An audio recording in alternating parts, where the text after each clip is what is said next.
بسم الله الرحمن الرحيم نحمده ونصلي على رسوله الكريم أما بعد فأعوذ بالله من الشيطان الرجيم بسم الله الرحمن الرحيم فقال الله سبحانه وتعالى في كتابه الكريم يا أيها الذين آمنوا كتب عليكم الصيام كما كتب على الذين من قبلكم لعلكم تتقون صدق الله العظيم وقال عليه الصلاة والسلام من صام رمضان إيمانا واحتسابا غفر له ما تقدم من ذنبه ومن قام رمضان إيمانا واحتسابا غفر له ما تقدم من ذنبه أو كما قال عليه الصلاة والسلام.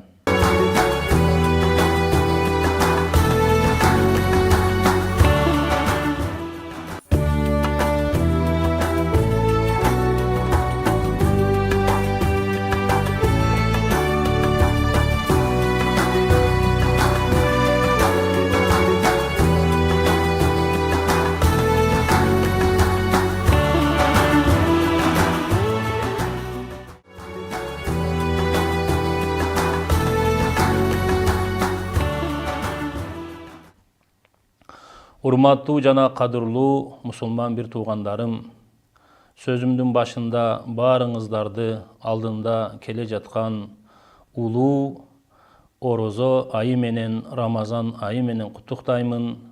Аллах таалам бул орозо айын, Рамазан айын баарыбызга молдуу жана сооптуу жана берекелүү кылсын. Көптөн көп Аллах Таалага жакындаганга, ибадат кылганга жана көптөн көп башкалардын курсагын тойгозуп, ооз ачырганга, таравих намазын окугандарга, бардык эле жакшылыктарды кылганга Аллах Таалам баарыбызга мүмкүнчүлүк берсин. Аллах Таала Куранда айтат: "Эй имандуулар, силерге орозо парз кылынды, силерге орозо кармоо буйрулду.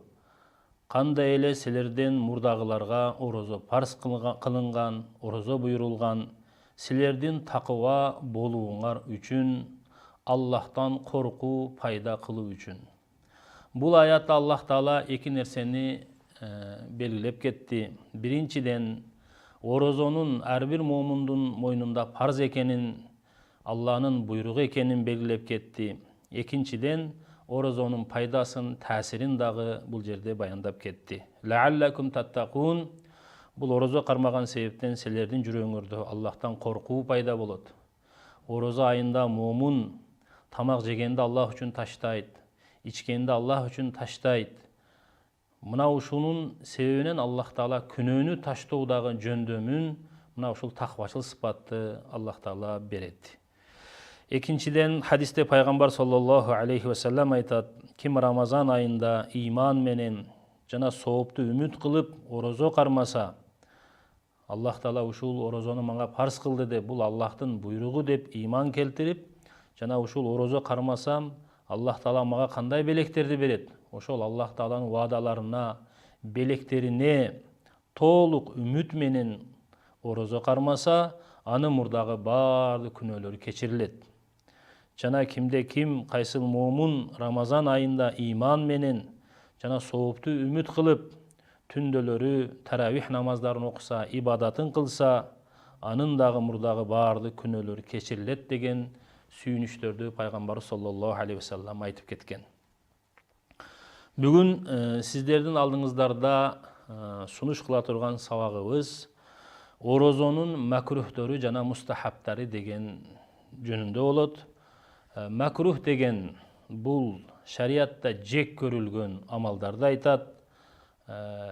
Мындайча айтканда, бул макрухту аткарып коюу менен ошол кылынып жаткан амалдын сообу азайып кетет, кемчиликтүү болуп калат деген сөз. Ал эми мустахаб деген сөз шариатта жактырылган амалдар. Бул мустахаб амалдарын аткаруу менен ошол аткарылып жаткан амалдын сообу көбөйөт. Ал салмактуу болот Аллахтын астында. Аллах Таала Курандын бир жеринде айтат: "Аллази халакал маута вал хаята лияблуакум айюкум ахсану амала." Аллах Таала өлүмдү жаратты, жашоону жаратты. Силердин кимиңер жакшы амал кылып келүү үчүн. Бул аяттан маалым болот, Аллахтын буйругун аткарып коюу эле эмес, ар бир момундан, мусулмандан талап кылынган нерсе ошол амалды Аллахтын астында жандуу, шандуу, чырайлуу, сулуу, кооз кылып Алла Таалага сунуш кылуу. Ушу сыңарында эле Рамазан айында баарыбыз орозо кармайбыз. Орозону кармап эле, эптеп эле күн чыккандан баштап, жана ошондой эле күн батканга чейин жегенди таштап, жана эчтеке ичпей коюп эле эмес. Балким ушул орозобузду Аллахтын астында жандуу, шандуу, чырайлуу, сулуу, салмактуу жана сооптуу кылуу үчүн мына ушу эки нерсеге көңүл бөлүшүбүз керек. Биринчиси бул макрух дегендери сактана турган. Эгерде биз мына ушул макрух амалдарынан сактана турган болсок, экинчиси мустахаб. Жана ушул мустахаб амалдарына бекем тура турган болсок, аларды таштабастан ошого көңүл бөлүп, ошолорду аткара турган болсок, анда биздин туткан орозобуз Аллахтын астында шандуу болот, жандуу болот, чырайлуу болот, сулуу болот, салмактуу болот жана сооптуу болот. Биринчи биз орозонун макрухтарына токтолуп кете турган болсок, бул атайын биздин Ханафи мазхабында фатава китептери бар. Мисалы Фатава Аламгири, Фатава Шами, жана Бадай Санаи, жана Мишкат Шариф деген хадис китептери бар. Жана башка Ханафи мазхабындагы фик китептеринен атайын бул жерин изилдеп, бул жерге чогултуп, сиздердин алдыңыздарга сунуш кылып отурабыз. Орозонун макрухтарына токтолуп кете турган болсок, биринчиден курихалаху жам'ур риqi фил фам qasdan summa ibtila'uhu tashahhiyan an ash-shubha. Бул түкүрөктү топ-топ жутуу, атайылап. Атайын оозуна түкүрөктү топтоп алып, анан ошону жутуп жиберүү бул макрух амалы болуп саналат. Ошон үчүн бул нерседен да биз сактанышыбыз керек. Бул дагы биздин орозобуздун соовун азайтып коет. Албетте, эгер билбестен же байкабастан болуп калса эч нерсе эмес, бирок атайлап оозуна түкүрөктү топтоп алып, анан жутуп жиберип койгон, албетте мындан орозо бузулуп калбайт, бирок биздин туткан орозобуз макрух болуп калат. Экинчиси курихалаху завqu шайин ва каза мазгуху била узрин. Үзүрсүз бир нерсенин дамын татуу, же болбосо үзүрсүз бир нерсени чайноо, бул дагы орозодо макрух амалы болуп саналат. Бирок үзүрсүз деп бул жерден белгилеп кетти. Эгер үзүр менен боло турган болсо, анда шарият буга уруксат берет. Мисалы, үзүр дегенде эмнени түшүнсөк болот? Мисалы, бир аялдын күйөөсүнүн табияты, кулк мүнөзү начар. Ал корс бейил, жана ошондой эле ар бир нерсеге көңүл буруп эле, эгерде аял туура эмес мамиле кылып койсо, аны кечирбестен эле ага жаман сөздөрдү айтып ыза жеткире турган болсо, мына ушундай аялга шарият уруксат берет. Ал тамак жасап атканда, эгер тамагынын тузу аз болуп калса, же тузу көп болуп кетсе, анын күйөөсү аялына зыян жеткире турган болсо, анда ошол аялга шарият уруксат берет. Ал ошо тили менен тамактын тузун көрүп койсо болот. Тузу көп салынып кетпеди экен, же тузу жок болуп калбады экен деп, бул да үзүргө кирет. Экинчиси, мисалы, жаш кайсы бир үйдө жаш наристе болсо, ал тамакты же болбосо нанды чайнап бергенге муктаж болуп кала турган болсо, ошол орозо кармаган адамдан башка эч ким жок. Анын курсагы ачып атат. Эми ошондой учурда ошол жаш наристеге мисалы нанды же башка нерсени чайнап берсе болот. Мына ушул үзүр болуп саналат. Бирок бул эки сүрөттө тең бир шарт бар. Ошол мына тамактын дамын татканда же болбосо бир нерсени чайнаганда ошол тамактан ылдый курсакка түшүп кетпеш керек. Эгерде ошол тамактын дамын татып көрүп атып, же болбосо жаш балага нанды чайнап берип жатып, эгер тамактан ылдый түшүп кете турган болсо бир нерсе, анда мындан орозо бузулуп калат. Жана ошондой эле өзүнүн аялын эркелетип, кучактап, өөп койсо, бул дагы эми баягы шариаттагы макрух амал орозо айында. Куриха кублатун ва массун ва муанакатун ва мубашаратун фахишатун ин лам я'манил муфсида ва ин амина ла бa'са. Эми Рамазан айында аялын эркелетип, жана ошондой эле кучактап өөп койсо, бул да макрух болуп калат. Албетте, эгерде өзүнө ишене турган болсо, өзүн кармай ала турган болсо, ошол аялы менен эркелетип, аялын эркелетип, аялын көңүл ачканда деле орозомду бузуп албаймын деген өзүнө бекем ишенич болсо, өзүн кармай билсе, анда эчтеке эмес. Бирок эң жакшысы орозо бузулуп калбашы үчүн бул нерсенден дагы сактанган жакшы. Ооз ачарга чейин ошо орозо туткан учурда амал менен алек болуп, ибадат менен алек болуп, башка нерсе менен алек болгону жакшыраак болот орозонун сактыгы үчүн. Андан кийинки амал ла яжузу ан яъмала амалан ясилу бихи иля ضعف. Адамды алсыратып кое турган, адамды алсыздыкка жеткирип кое турган кара жумушту кылуудан дагы сактануу керек. Ошондой кара жумуш менен дагы орозо айында алек болуу, бул да макрух болот. Кээде адам баласы кара жумуш менен алек болот. Эми инсан периште эмес, баягы катуу иштегенден чарчап калгандан ал чаңкап калат, суу ичкенге мажбур болуп калат, же курсагы ачып алсыздык келип калып, тамак жегенге мажбур болуп калат. Мына ушунда адамдын орозосун бузганга мажбур кыла турган, адамды алсыздыкка жеткире турган кара жумуштарды кылуу дагы бул да макрух болот.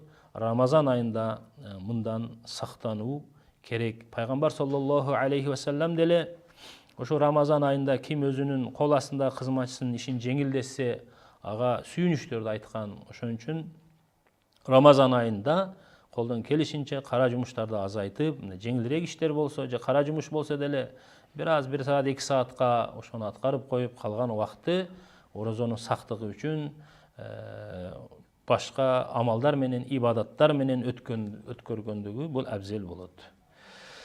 Андан кийин Мен лам яда, пайгамбарыбыз саллаллаху алейхи ва саллям айткан: "Мен лам яда каула зури вал амала бихи, фалейса лиллахи хаджатун би ан яда'a та'амаху ва шарабаху."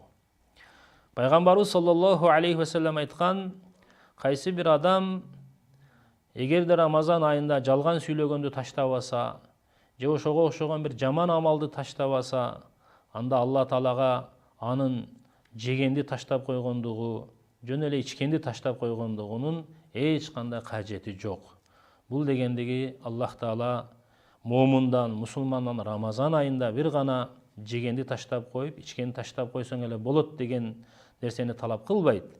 Балким жеген менен ичкенди таштоо менен бирге шариатта тыюу салынган, Алла Таалага жакпаган жаман амалдарды дагы таштоо керек болот. Эгерде бул амалдар менен алек боло турган болсо, анда орозо кемчиликтүү болуп калат, сообу азайып кетет. Албетте бир гана ошол Аллах Таала мойнуна парз кылган орозонун кутулуп калышы мүмкүн, бирок анын сообу, анын Алланын астында орозонун деңгээли бул түшүп кетет. Мисалы, андай жек көрүлгөн амалдар айта турган болсо, мисалы жалган сүйлөө. Деги эле жалган сүйлөө бул шариатта уруксат эмес момунга. Бирок эми Рамазан айында, бул улуу айда мындан өзгөчө катуураак сактаныш керек. Мисалы жалган сүйлөгөндөн, жана ошондой эле гыйбат дегени бул да чоң күнөө болуп эсептелет. Бир адамдын артынан анын кемчилигин айтуу, аны жамандоо, жана ошондой эле ушак деп коебуз, чакымчылык, бирөөдүн сөзүн экинчи бир башка адамга ташуу, жана тилдөө, жаман сөздөр менен мусулмандын көңүлүн чөктүрө турган, анын ошол жүрөгүнө ыза жеткире турган жаман сөздөр менен тилдөө, мына ушуга окшогон жек көрүнүштөрдөн, шариат тыюу салган нерселерден сактануу керек. Булар менен алек болгон адам бул макрух амалын кылып калган болуп эсептелип калат. Андан кийин фил хадис, пайгамбарыбыз саллаллаху алейхи ва саллям хадисте айтат: "Ва балиг фил истиншак илля ан такуна саиман, ва тукраху лахул мубалагату фил мазмазати вал истиншaqi." Хадисте пайгамбарыбыз саллаллаху алейхи ва саллям кимдир бирөөгө айткан: "Ва балиг фил истиншак." Сен дарат алганыңда, мурунга суу алганыңда, ошол мурундун баягы жумшак сөөгү деп коет, ошол жерге чейин сууну жеткире алгын, мубалага кылгын. Илля ан такуна саиман. Бирок сен качан орозо кармаган болсоң, анда андай кылбагын. Орозо кармаган учурда Дарат алып атканда оозго суу алабыз жана мурунга суу алабыз. Оозду чайкаганда ошол тамакка чейин жеткире, гаргара деп коет, баягы тамакка чейин жеткире сууду жеткирүү жана мурунга суу алганда баягы жумшак сөйккө чейин жеткирүү бул да макруh болуп калат. Мунун себеби орозонун ачылып калуусу мүмкүн. Эгерде ошол суу кирип кете турган болсо, анда орозо ачылып калат. Ошон үчүн Рамазан айында оозго суу алганда, мурунга суу алганда мына ушул нерсеге көңүл бөлүү керек. ويكره أن تصوم المرأة تطوعا بغير إذن زوجها إلا يكون مريضا أو صائما أو محرما بحج أو عمرة. Жана ошондой эле аял кишиге макруh болот орозо кармоосу күйөөсүнүн уруксатысыз. Күйөөнүн уруксатысы албетте Рамазан айында бул фарз орозо болгон себептен буга уруксат шарт эмес. Бирок нафил орозо бул Рамазан айындан башка күндөр эгер орозо кармай турган болсо, аял киши өзүнүн күйөөсүнөн уруксат алып, анан орозо кармоо керек. Албетте бир канча сүрөттөр бар, мисалы күйөөсү оорукчан болуп жатат, же болбосо күйөөсү деле орозо кармап алган, же болбосо күйөөсү ажылыкка же умрага баягы ихрам байлап алган, баягы үстүнүн астына бир ак чадырды байлап алат. Мына ушул учурларда анда аялы уруксат сурабастан эле нафил орозо кармаса дагы болот. ويكره تأخير السحور إلى وقت يقع فيه الشك هكذا في السراج الوهاب. Мына ушул сыңарындай саарлыкты шек түшкөн убакка чейин кечиктирүү. Башкача айтканда таң атып кетти деген шек туулганга чейин саарлыкты кечиктирүү бул дагы макруh болот. Албетте өзү негизи саарлыкты кечиктирүү мустахаб, бирок өтө эле кечиктирип жиберүү, эми азыр таң атып кетти бекен деген шекке түшүп калганга чейин бул макруh болуп калат. Ошон үчүн мисалы бизде календар берилет Рамазан айында, орозо айында, ошол мисалы кайсыл убакта ошол таң атат деген саат белгиленген болсо, ошондон бир 5 мүнөт мурда токтоткон бул этияттыкка жакшы болот орозонун сактыгы үчүн. Мына ушул амалдар сиздердин азыр алдыңызда да айтып өтүлгөн, булар орозонун макрухтары болот. Бул дегендиги биз мындан сактанышыбыз керек. Бул амалдан сактана турган болсок, биздин орозобуз сакталат, Аллахтын астында жандуу, шандуу болот, анын соогу көбөйөт. Эгерде бул амалдарды бул амалдар менен биз алек болуп калсак, же ушул азыр айтылган нерселерден кайсы бир амал болуп биздин орозобузга аралашып кала турган болсо, анда орозобуздун соогу азайып кетет, кемчиликтүү болот.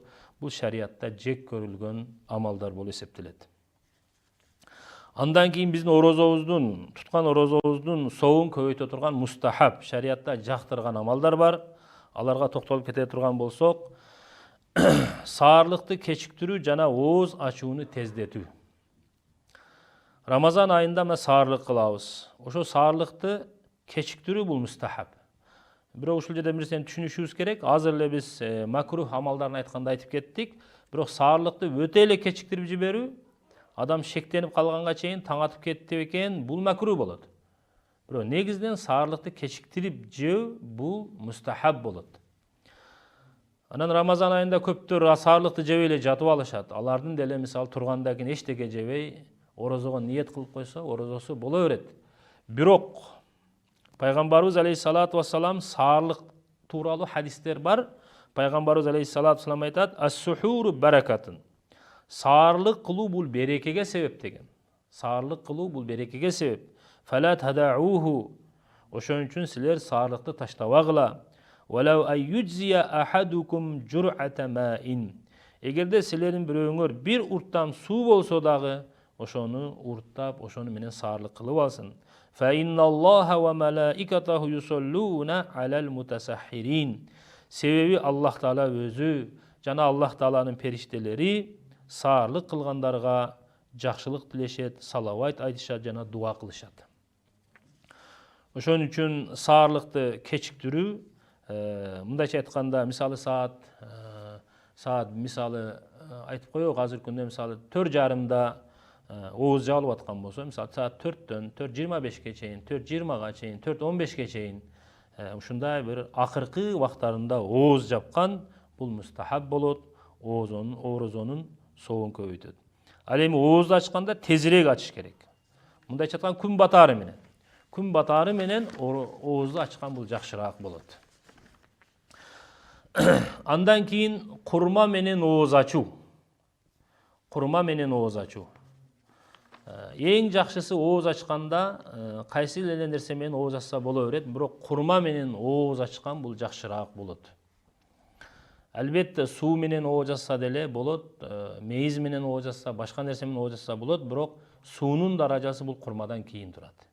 Эгер колдон келсе, биринчи ошол курма дегенде баягы биз финик деп коебуз. Ошол Ирандан келет, Пакистандан келет, Арабстандан келет. Мына ошол курма менен ооз ачкан бул мустахаб болот. Кайсы нерсе менен ооз ачса, аны так санда кылуу. Эми так санда ооз ачса, бул жакшыраак болот.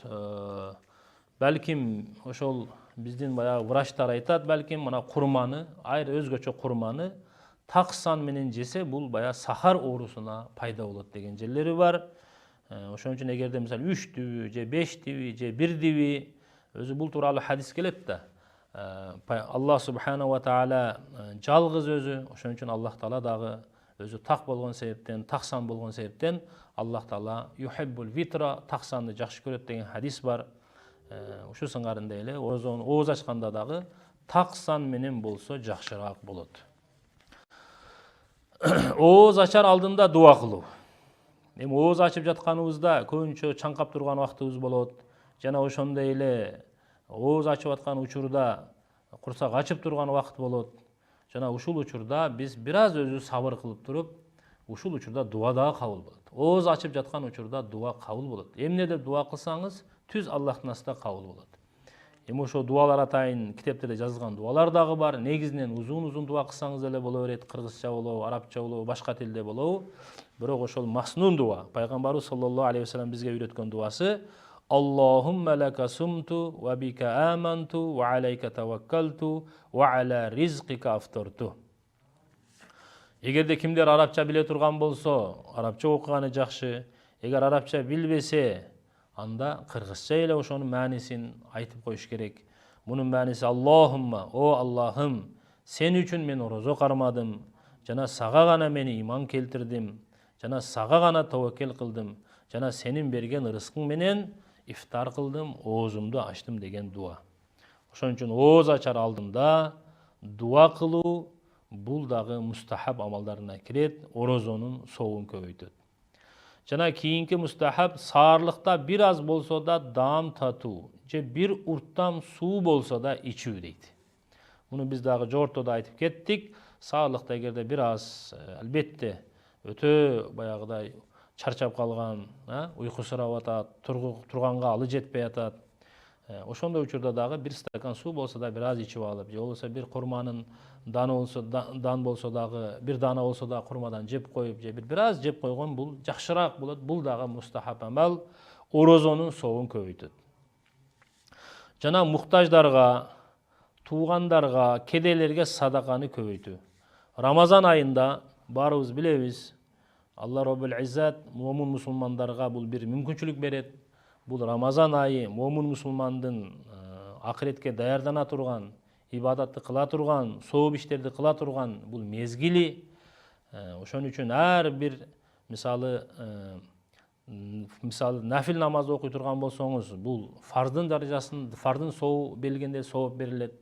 Мисалы Рамазандан, орозодон башка айларда мисалы канча нафилди окусаңыз деле, канча көп окусаңыз деле, ал фардын ордуна туура келбейт. Ал фардын даражасына жетпейт. Бирок Рамазандын урматынан Аллах Таала нафил амалды кылсаңыз, Аллах Таала ошону жеткирип коет фардын даражасына. Жана эгерде бир фарды аткара турган болсоңуз, ал 70 эсе көбөйөт. Ошон үчүн бул айда бардык амалдар эселеп соогу көбөйөт. Ошо себептен садака негизи ас-садакату таруддул бала. Пайгамбарыбыз саллаллаху алейхи ва саллям айткан, садака бул бәлени кайтарат, жамандыкты кайтарат деген. Аллах Таалага берешендик жагат. Бардык эле учурда момун берешен болуш керек. Бирок Рамазан айында өзгөчө берешен болуш керек. Пайгамбарыбыз алейхиссалату вассалам тууралуу келет. Пайгамбарыбыз алейхиссалату вассаламдын берешендиги Рамазан, орозо айында шамалдан дагы тездейт эле дейт. Ошого муктаждарга, ал эми ошондой эле кедейлерге, колунда жокторго Албетте ошолордон биринчи туугандарды карашыбыз керек. Пайгамбарыбыз алейхиссалату вассалам айткан, биринчи садака кылууда өзүңдүн эң жакыныңдан башта. Жакын бир туугандарың бар, же болбосо эки атанын балдары бар, же жакын туугандар бар, же өзүң айылыңда жашагандар бар, ошолорго биринчи берип, андан кийингилерге бере турган болсок, бул шариятка ылайыктуу болот. Кыскасы, Рамазан айында туугандарга, муктаждарга, кедейлерге, жетимдерге садаканы көбөйтүү дагы биздин орозобуздун соогун көбөйтөт. Бул да мустахаб амал. Андан кийинки мустахаб амал ар бир арам иштерден тыюлуу. Деги эле арам иштерден тыюлуу керек мусулман жана момун адам. Бирок Рамазан айында өзгөчө бул иштерден тыйлышыбыз керек. Мисалы гыйбат, чакымчылык, уурулук дейбизби, жана башка мусулманга ыза жеткирүү, жана башка шарият жек көргөн жаман амалдардан тыйлышыбыз керек.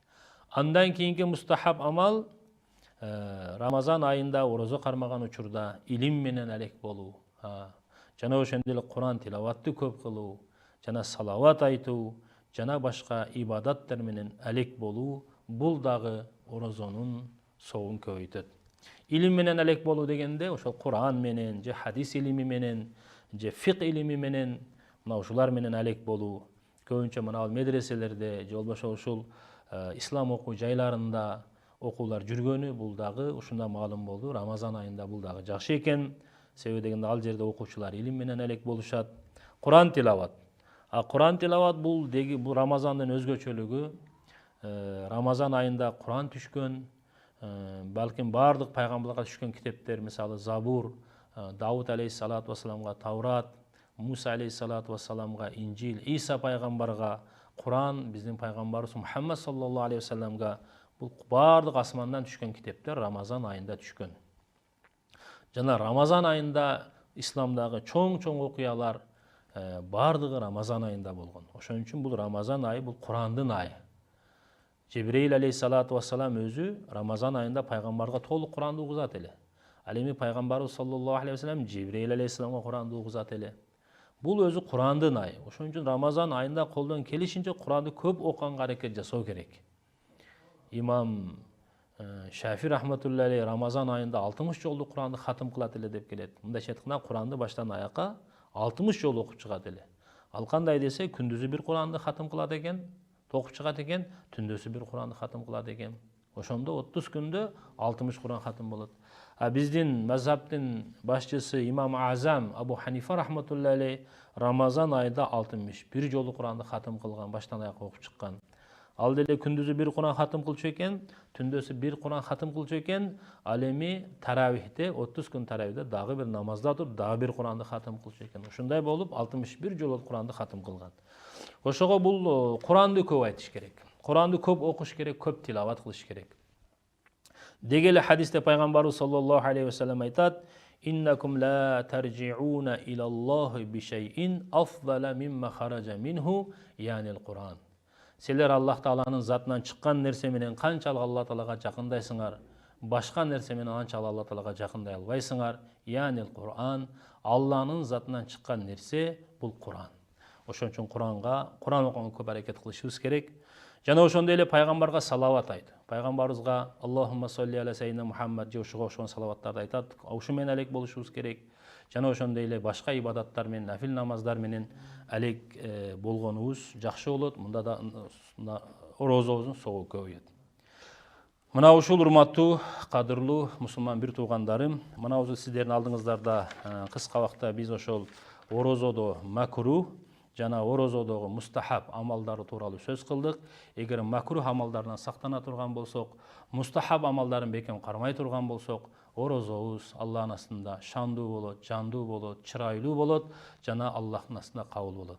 Ошого акыркы сөздүн акырында дагы Аллах Тааладан тилеп кетемин. Аллах Таала баарыңыздардын алдында келе жаткан баарыбыздын эле Рамазан айыбызды берекелүү кылсын, молдуу кылсын, сооптуу кылсын. Жана Аллах Таала мына ушул Рамазан айын себеп кылып элибизге, жерибизге, мамлекетибизге, бүткүл ааламга, жер бетине Аллах Таалам тынчтык, аманчылык, молчулук, токчулук, бардык жакшылыктарды Аллах Таалам насип кылсын. Ушу Рамазан айында Алымдарыбыз айтат, ким бир жакшы амалды кылса, ошол кийинки Рамазан айына чейин ошол жакшы амал уланат дейт. Ошого мына ушул келе жаткан Рамазан айына баарыбыз жакшы даярдык көрүп, жакшы адаттарды пайда кылып, жаман адаттарды таштап, жакшы өзүбүздүн жашообузга жакшы нерселерди алып калып, Аллахтан көп дуа кылып, тилеп, көп жакшылыкка жетишкенге биз баарыбыз аракет кылалы.